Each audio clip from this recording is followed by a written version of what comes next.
Hi అందరూ ఎలా ఉన్నారు? ఈరోజు ములంకాడ టమాటా కూర చేసుకుందాం. టమాటాలు చిన్న ముక్కలుగా కోసుకొని ములంకాయలు కూడా శుభ్రంగా చిన్న ముక్కలు చేసుకొని ఉంచుకోవాలి. ఉల్లి తరుగు కూడా కొద్దిగా చిన్న ముక్కలుగా చేసుకొని ఉంచుకోవాలి. కళాయి పెట్టుకొని ఆయిల్ వేసి అందులో ఆవాలు, జీలకర్ర, కొద్దిగా మినపప్పు, కరివేపాకు, పచ్చిమిరపకాయలు, ఎల్లుల్లిపాయలు వేసుకొని కొద్దిగా వేగనివ్వాలి. వేగిన తర్వాత ములంకాయలు వేసుకోవాలి. వేసుకొని కొద్దిగా దూరగా వేగించుకొని, ఎక్కువ వేగించుకోకండి. కొద్దిగా పసుపు, మనకి సరిపడినంత ఉప్పు వేసుకొని బాగా కలుపుకోవాలి. ములంకాయలు కొద్దిగా వేగాక ఉల్లి తరుగు వేసుకొని ఉల్లి తరుగు కూడా బాగా వేగనివ్వాలి.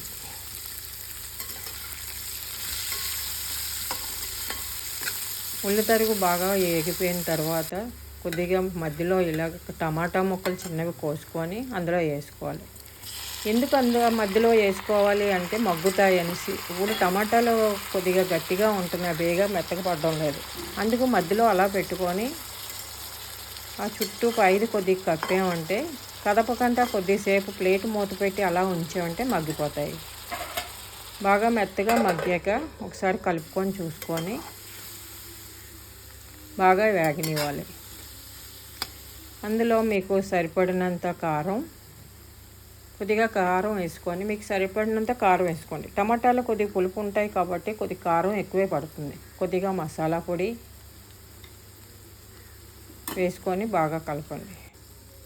కొద్దిగా నీళ్ళు వేసుకొని కొద్దిగా దగ్గరికి బాగా అయ్యిందాకా ఉంచుకోవాలి. ఉప్పు కారాలు చాలకపోతే వేసుకోండి. వేసుకొని దగ్గర పడ్డాక దించిస్తే ములంకాడ టమాటా కూర రెడీ.